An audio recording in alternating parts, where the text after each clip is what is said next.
Yeah, hi. Hi. Today we'll be talking to GEORGINA MADDOX. Yeah, GEORGINA, you introduce yourself. Like you play various roles, and please you introduce yourself. So basically came to Delhi in 2009. Okay. I've been writing for Indian Express before that. Okay. And I started actually my writing career with Art India, Okay. art magazine. So Art India Mumbai. Yes. Okay. With Art India Mumbai. So then I went on to writing for the Indian Express. Okay. And I spent around 4 years there.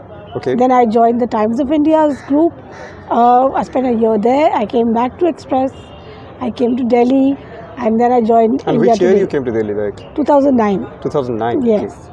And then in 2012 I joined India Today, and then after that I became a full-time curator. So you initially started as a writer, basically. Yes. And So, writing on what kind of writing on art and culture. I started off with doing general writing. First I started off with writing on art and culture. Okay. With Art India. Okay. Then when I came to Indian Express, I was covering cinema also. I was covering music. I was covering food. So all these things kind of came together, and they did help me develop my skills in terms of writing and accessibility. Okay. And getting different kinds of people involved in reading.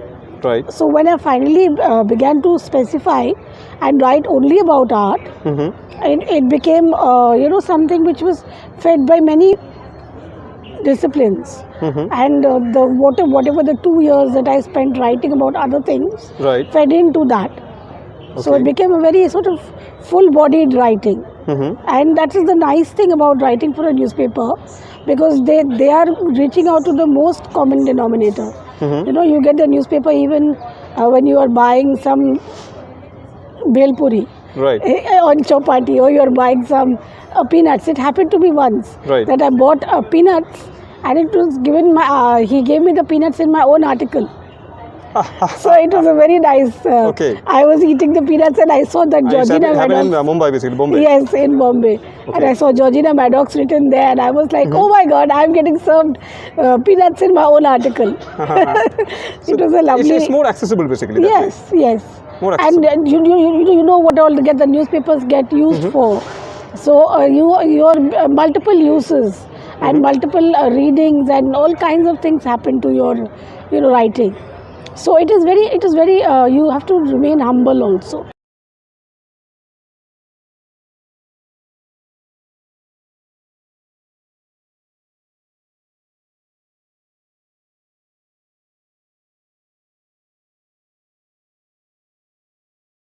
On many levels.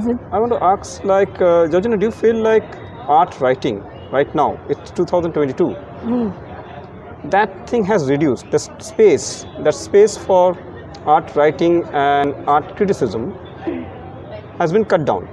I'm talking about the newspapers. In the main publications, yes, but it has increased online. So there are lots of art blogs now. Right. The beautiful thing about that is that anybody can express their opinion. True. And that is the good thing. The bad thing is that the objectivity is getting affected a little bit.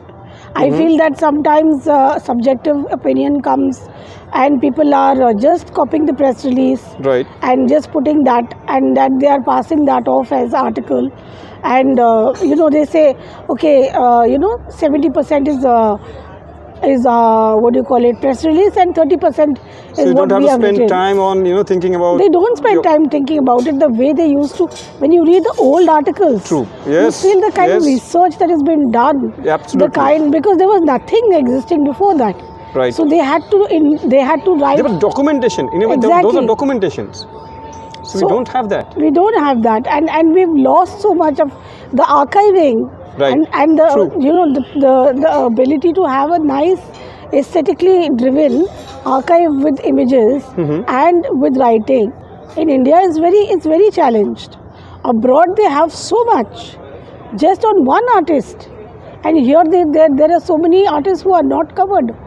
So there's one or two article about, you try to go and do the research about them, and you see that there's only few articles. Absolutely. So this is something we come to know only when we are studying art history.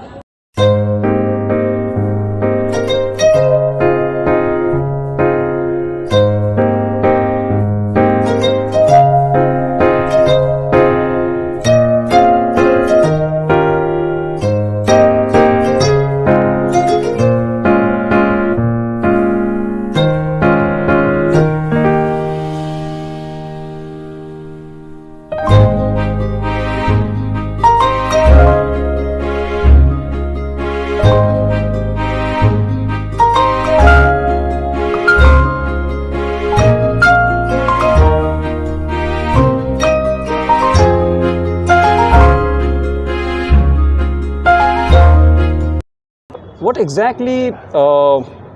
See, the curator, the title of a curator, or the role of a curator is very mysterious to people who are not into art, or even for students of art. They also find it's very mysterious. They don't know what exactly the role of a curator. So, what is Yeah. a curator? Frankly speaking, even we also find it very mysterious on many levels. We Okay. got to know about the curatorial process Right. much later, and that too in a very sort of hands-on manner, because we studied, at least I studied, and all my classmates, we studied art history, Okay. not art curation. So we Okay. came into curating shows in a very sort of, what should I say, hands-on manner. Okay. We were told that, can you help us out? And it started off with things like, can you help us out with labels? Can you help us out with maybe a little press release? Okay. Okay, how do we write about this artwork? Uh-huh. You are an art history student. Can you write something? So slowly, the writing led to then actually putting up the work, giving suggestions about the lighting, Okay. and then all of it came together. Finally, that did my first curatorial venture in Mumbai itself, Which year? which was 2008. 8. Yeah. Okay. So that was the first show I did, and it was Babu Xavier actually. Okay. Babu Xavier. Yeah, it was a solo show, and I did it for Hacienda Art Gallery. Okay. So it was a very interesting experience, because I moved from being a writer to being a curatorship. curator, and Okay. it was a different experience. Although I had not got any, what should I say, experience in terms of nobody told me what to do. I had to do it really from just seeing other exhibitions that were done. So Modeling. you trained yourself. It's like you trained yourself in that way, how to look at things, how to come up with, how to select things, and how to arrange the artworks and the lighting and all that. You trained yourself. Yeah, I mean, from seeing and from It's observation. watching. Yeah, observation. So many. By that time, by 2008, I had seen many shows. True. And I had known, I got an idea of what is desirable and what is not, Okay. and what is good for viewership and what is not. Okay. But the word curator is actually even used, Right. in context with looking after things. That is the primary job of the What is curator. the role exactly? What is the role played by the curator? What The exactly? primary role is to look after, to document, Right. to make a kind of an archive, and also to make accessible to people Okay. that particular artwork. So you will have the name of the artist, you will have the medium, you will have the year in which it's made, Okay. then you will have whether it has been restored or not restored. All these things are actually the work of a curator. And Okay. very few people are, actually there is no training, unfortunately, right now. In India, there is no training. Yeah, it is all hands-on, and Not even in any colleges. Like you're talking. I'm no, talking about Baroda. now I think there are sort of courses which do talk about curatorial practices, and there are courses, but I don't think that there is a course saying that curatorship. The entire gamut of Yeah, things. the entire gamut of things does not exist as Okay. yet, and it should. It should. It Yeah, should. It should. Because why not put a discipline? People have to go and study it abroad. They don't have a curatorial Yeah, course. I was going to in put up this India. question also. So, like you can get trained outside India, right? Yes, you can get a certificate. People like Arshad Lokhandwala, one of the earliest people who went and studied in Kassel in Germany, kind of set the trend Okay. that there is a course, and you can go there and you can study and you can do it. And people like Ranjit Hoskote, Right. who curated when I was still a writer, and I used to follow his curation, and I could see that he was doing it instinctively. Right. It was through instinct, and it was through guiding himself visually that he was like self-taught. He is not even Okay. studied art history. He is a literature student. Okay. Yeah. Okay. So with the literary background, he began to create shows and brought the literary discipline to Support that also. support that in. and all the reading that he had done and the poetry that he had read, and all of that fed into his curation. So that helped him in his writing part, Yes. and he was also curating it. Yes. But he is not a trained curator. He's not a trained curator. No, there was no curatorial course available at that time. Okay. And even now it is very basic. It is very sort of... So the very important question comes up in my mind right now, Georgina. Right now, each and every person says, I'm a curator. I'm not talking about you or others. What I'm saying is people who are from, not even from literary background, not even from the art background. They are like staying in Gurgaon. One fine morning, she's a wife of a millionaire or a billionaire. She thinks she is a curator, and she starts curating. And even others also, they say I'm a curator. So is it so easy to wear that cap? I honestly don't. I would say that there are certain standards that do come in. Exactly. And that there is a certain amount of discipline that needs to be, right. You have to get that discipline, right. And you have to get that training, and that happens with looking at art, with experiencing exhibitions, with hearing people talk about good curatorial projects.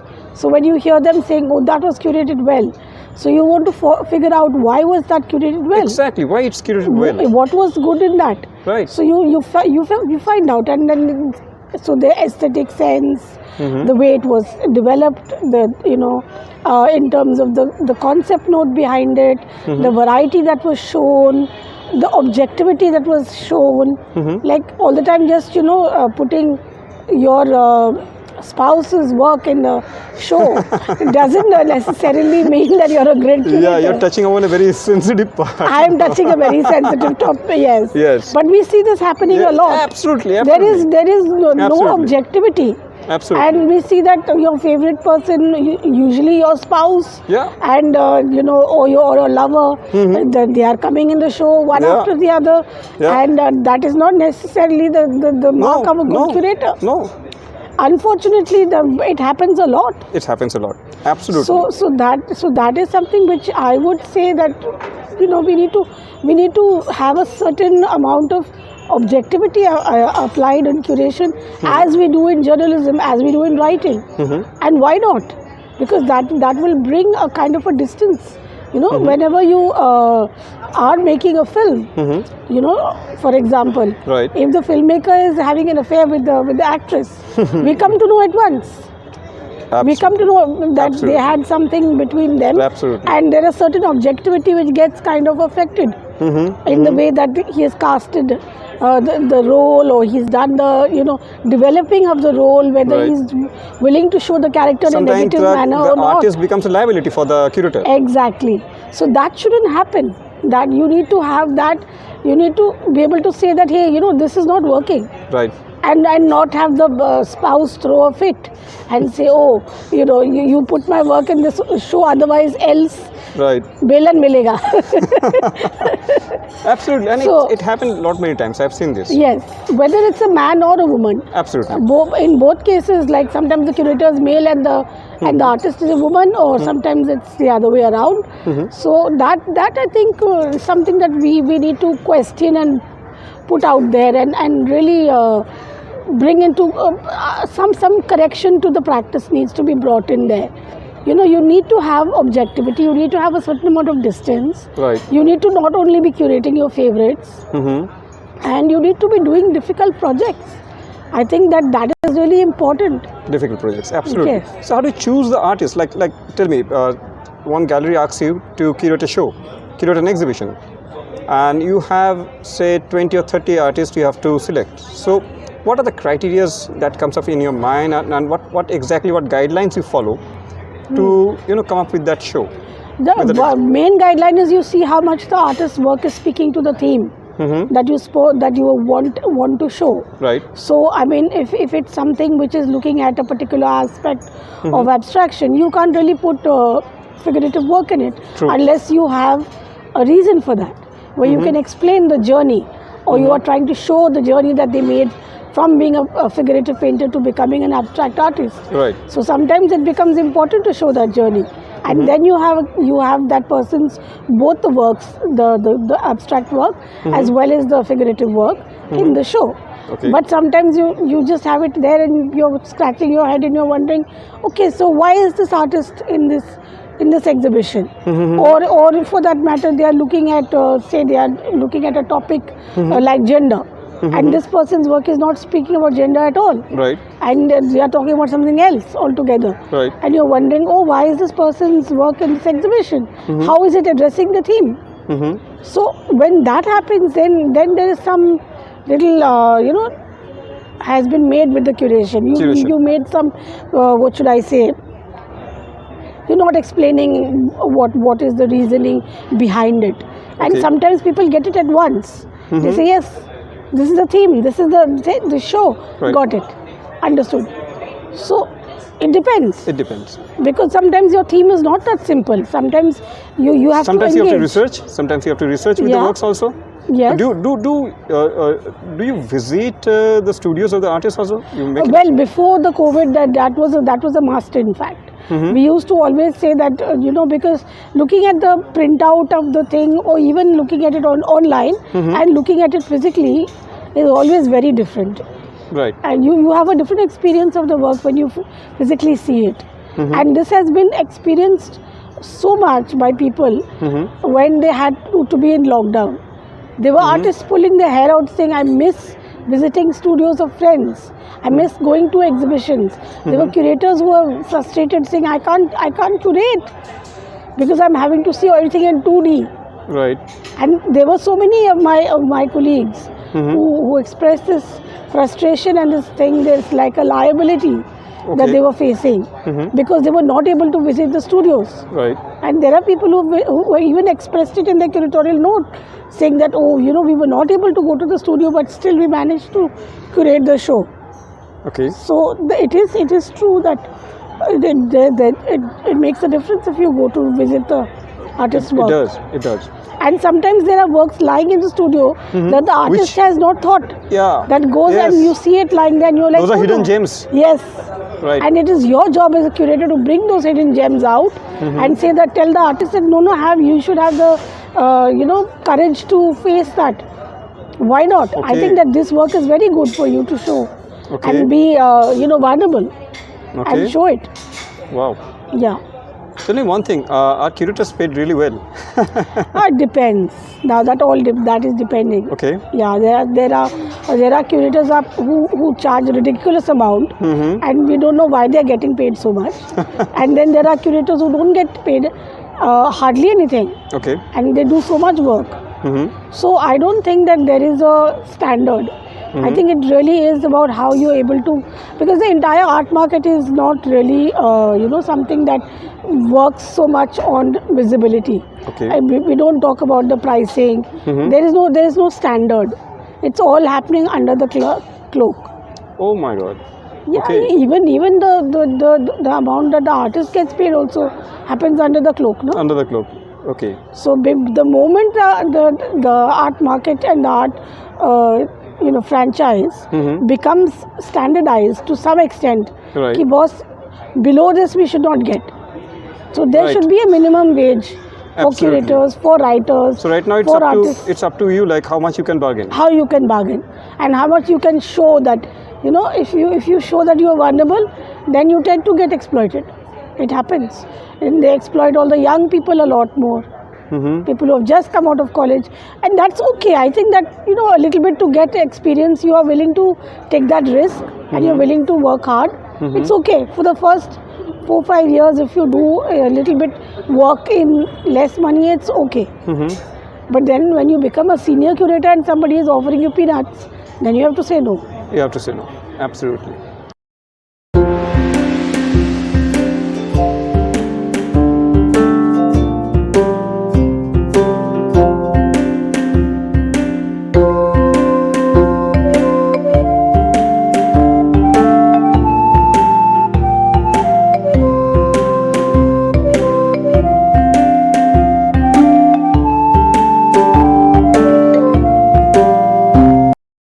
Please support Artkeeper, subscribe and share with your friends. Thank you.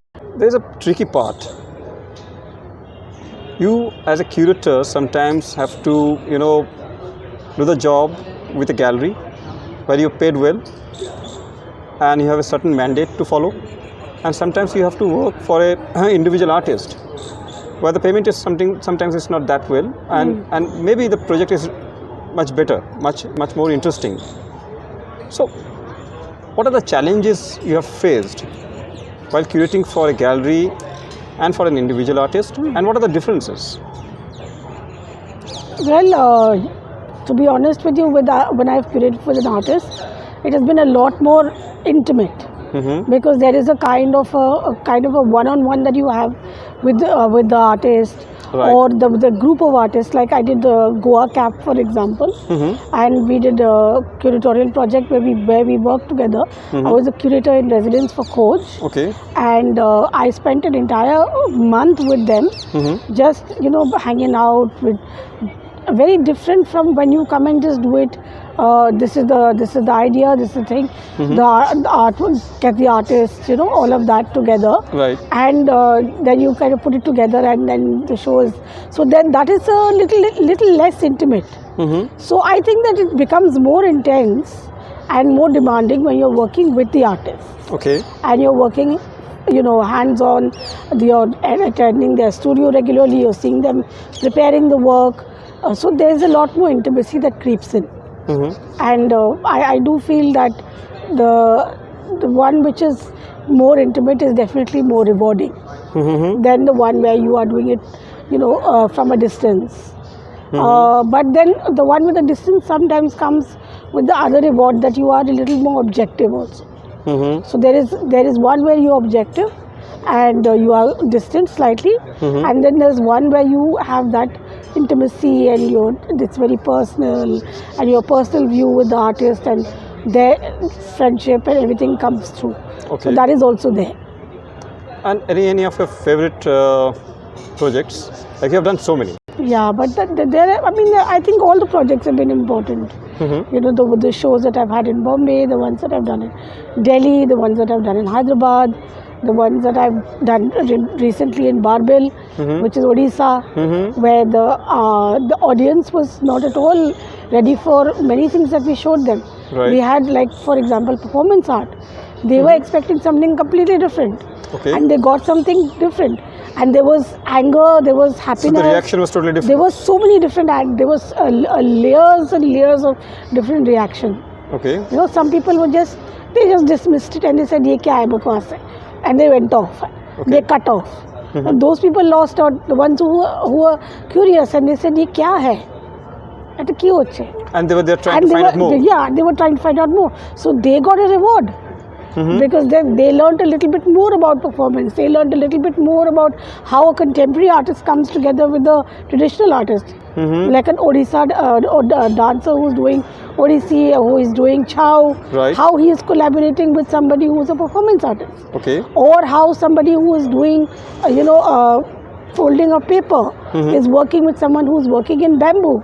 Or somebody who's doing sculpture is working with someone who's making baskets. So all these kind of different collaborations. Parijitra painter is collaborating with somebody who's doing contemporary. And you thought about all these things, like all these collaborations, you thought about all these things to come up? Yeah, we thought about all these things and we were not able to predict, because so many new things came out of it also. Okay. There were good things, there were bad things. Okay. There were things we learned from. Okay. There were things we felt objective about. There were things which there were fights also. And I think that all that is really important, because that helps you grow. It helps you understand the artwork better. It helps you understand the process better. And fighting is not a bad thing. I mean, if you have a disagreement, Absolutely. I think that it's how you handle it. Right. It is how you handle it, how you are able to make peace with the solution. Sometimes you have to let go a little bit. Sometimes you can't let go. Sometimes the artist just leaves and goes for a walk. And sometimes you have to take care of their ego also. Yes, that's what. The artist just leaves and goes for a walk. It happened to me in Barbil. Right. I will not tell you who. No, you don't have to. Yeah, You don't have but to. it happened. The artist said, "Acha, मैं थोड़ा अभी घूम के आता हूँ." When they cooled down their brain and they came back and they came to work. So you Because have they to knew- play the part of a nanny also sometimes. Yes, sometimes the curator has to be the nanny. And as a curator, you can't take sides. You can't say, Right. oh, artist is right and artist is wrong. Right. You can't say that. Because even though you might feel that the artist had a point, Right. you feel that, okay, the artist is not able to understand that point. Mhm. Or they are able to understand it and they disagree with it. Right. So we have to convince them or we don't convince them. It depends. It's all about a dialogue. So Absolutely. that is what I learned with the So people management is BAP. also a big part of curating. Absolutely, very very much part of the curating process. You need to understand how to balance those egos, how to make the artist feel secure and loved, Right. and projected at the end of it in a good way. And they're happy with the curation. And sometimes they may not be happy with the curation. There are many times when the artist is a little pissed off with you, and and then they see how the audience is reacting, and they're like, oh, actually, maybe what you said made sense. So that also happens, or Okay. sometimes that doesn't happen. So you have to be ready for all kinds of things. When you're curating on different levels, I think that even in Hyderabad also, when there were some 200 people who descended on us, and they came and they were looking at trying to make sense of the artworks, because Okay. they had not seen so many of the contemporary artists who had done work which is very, very conceptual. Like Shilpa Gupta, for example, had done one conceptual work, which was a video, Okay. and everybody was scratching their head and trying to figure out what is going on And it happened in Hyderabad. in Hyderabad. Yeah, because they had never seen Shilpa Gupta and such a big installation. She is shown in Bombay so much, but Right. in Hyderabad, in that context, So new with those space people- and the new place, that was a challenge. Yes, that was a challenge. And how to mount her work, because she sent her person, and Right. the person who came was there throughout. They mounted the work, they displayed the work, they stayed till the end. Right. And then the work was dismounted and taken down and packed up, and only then they left. So that is the kind of commitment that she had. And luckily we had the funding also. Sometimes you don't have the funding. Sometimes Right. you have to make it, the artist has to say, okay, theek hai, I trust you. I trust that you will put me in the right light, and you will show my work in the right light, and even if it is not understood 100%, that is part of the process. So that means the curator is like the captain of the entire team. Well, yeah. They're taking care of all the artworks. They're playing with the artist's confidence also. They have to take care of the artist's confidence.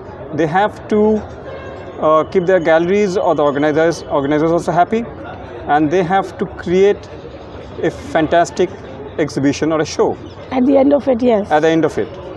And the audience also, they have to take care of the audience Yeah, also they have sometimes. to, they explain So to they're the playing audience. so take many them roles, around. multi-roles. Many, many, many roles. Curator actually plays multiple roles. Multiple roles. Yeah. And the relationship between role as a critic and a curator, many wear this dual hat.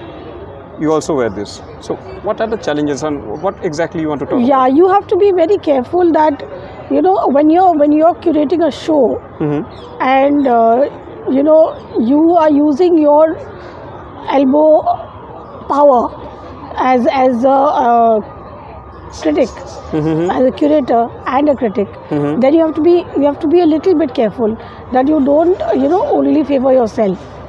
Sometimes people do that, and that is a bit of a problem, Okay. because people are scared of them, and they are like, acha, I have to make sure that I say nice things about this person, because tomorrow when they are writing about my exhibition, then I have to make them happy. So unfortunately in the art world, because we are all there for each other, Right. and there are more people who scratch each other's back more than the others, so that gets kind of affected sometimes, or sometimes you have backstabbing that goes on, Absolutely. where, oh, acha, तूने मेरे बारे में ऐसे बोला, I'm going to say this about you, and then they give it to you nicely. So we have And it to, happened with you also? well, I don't know, I, not in front Chalo, of zip me, it. not in front of me, but definitely behind Okay. my back. Yes. Okay. I've got to know. And it's part of the business, basically, art world. Yeah, it happens. You can't help it. There is bound to be competitiveness. There's going to be jealousy. Right. There's going to be things of, oh, there so and so has got so much publicity, and I didn't get this report, and I didn't get that publication to write about me. But because she is known, she got that, she got this. So that happens. That happens. That happens. Oh my God. Yeah. So you have written for so many magazines, and what do you think about the quality of art writing in India? See, you have already said that online is much better, but whatever we have right now, we have to think about it. So do you think there's a space for a new magazine or something new we should also come up with? Like blogs are there. Many people are writing blogs. You are writing, even John Emil is writing. A lot of other people are also writing blogs. But again, blogs is not accessible to each and everyone. Villagers, even artists, they are staying in villages. There's remote villages, remote parts of India. They're not going through blogs, but they might read the newspapers. So there's a difference. So what do you think in this scenario, art writing, serious writing? There has to be more of it in the public. Right? Do you think so? Definitely, I think so. There's a big lacking in that, you know. And people know about sports, they know about death, and they know about Politics health, and- politics, but they don't know about art. They're They bombarded even know by about cinema. Cinema yes, is bombarded by Bollywood. But Bollywood, it has eaten everything up. I mean, with all due respect, I love cinema and I like Bollywood as well. But I feel that it dominates.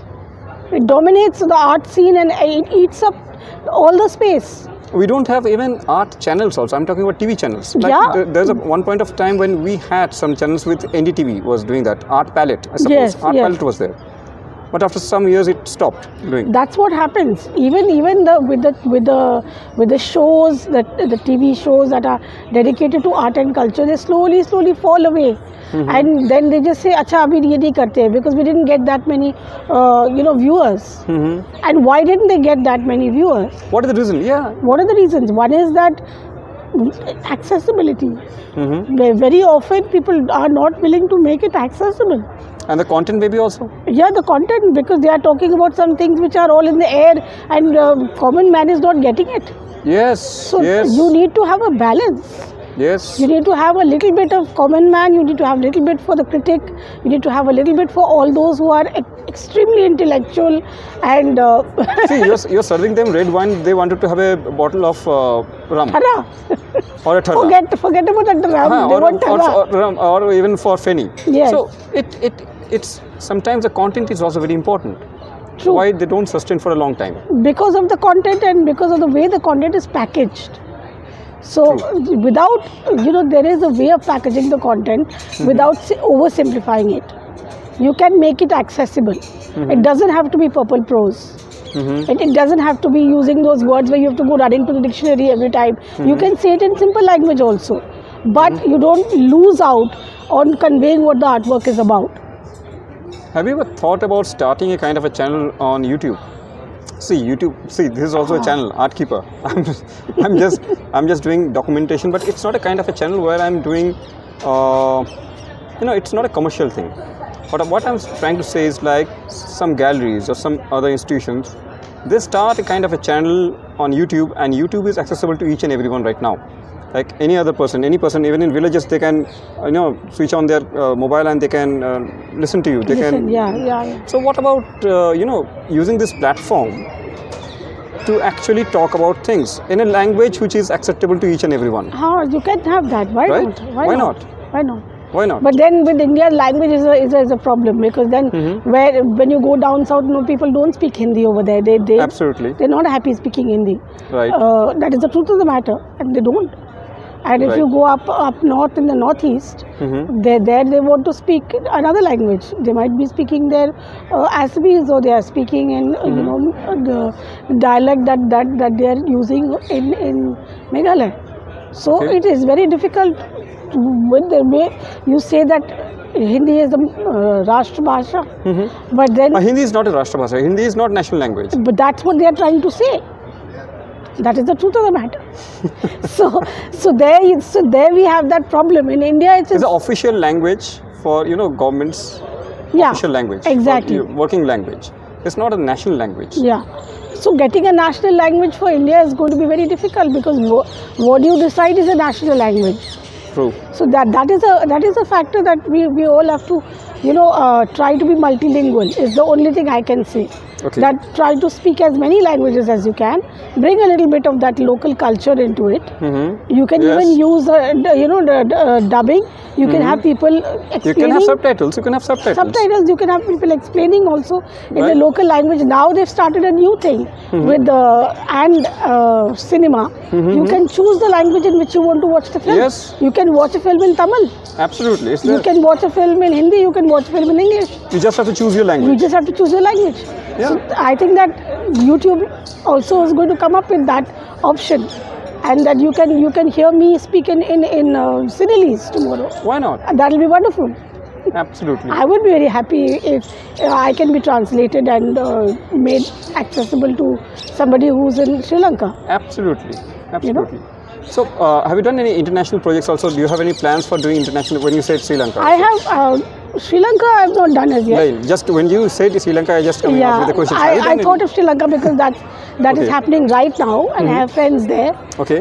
So Natasha Jinwala is there, Okay. Anushka is there, Okay. and Mario D'Souza, who I recently interviewed, said I'm stuck in Sri Lanka and I'm in a quarantine hotel. my God. Bichara, he's stuck in a hotel and he's not able to go out and see anything because of the COVID. So all these things happening. But the point is that we are now having Sri Lanka Biennale is there, and all the shows which are happening in even Nepal for that matter. There is a Nepal Biennale that is happening. Okay. So these I think that now So slowly you'll be making inroads in South abroad? Asia. Yeah, I mean we definitely Okay. would love to show around outside India. And in Korea and in Germany and in various places across. So you're also open for collaboration with other institutions from abroad? Yeah, definitely I am open for that. Yes. Okay. And what tips, like this is a concluding question, what tips you want to give to upcoming curators or curators, not even students of art or students of art history who are aspiring to be curators, who dream of curating, who think like curating is very easy or we want to do curating but we don't know what are the things we have to follow. So what tips you want to give to them? Well, I would just say that one is you should be very good with your history and your documentation, that you need to make sure that you keep a record of, like I came to know that some young person I was talking to today did not know who some very key artist was. I'm not going to name the person, I'm not naming the artist, but she was completely blank when I took that artist's name, and I was like, wow, you don't know who this artist is? And she's basically, and that person is basically a student of art. In Delhi? In Delhi. And then when I told her, and she said, oh, that one you mean? And I was like, wow. And they want and she's working with the gallery also. Oh my God. Yeah, so that needs to be avoided. I said, if you were my student, I'd give you 0. Absolutely. I'd fail you. Absolutely. You'd have to do it again until you get that name right. Arey yaar, come on. So it's just that in India we have this, sab chalta hai. We need to change that. We need to be a little bit more specific. True. And we have to pay as much, what should I say, knowledge, is so important, and we have to pay respect to that knowledge. And we have to remember things, and we have to keep a catalogue of all the experiences that we have, because it's impossible for human mind to remember for so much. But if you have all the things documented, like my hard drive is something that I worship.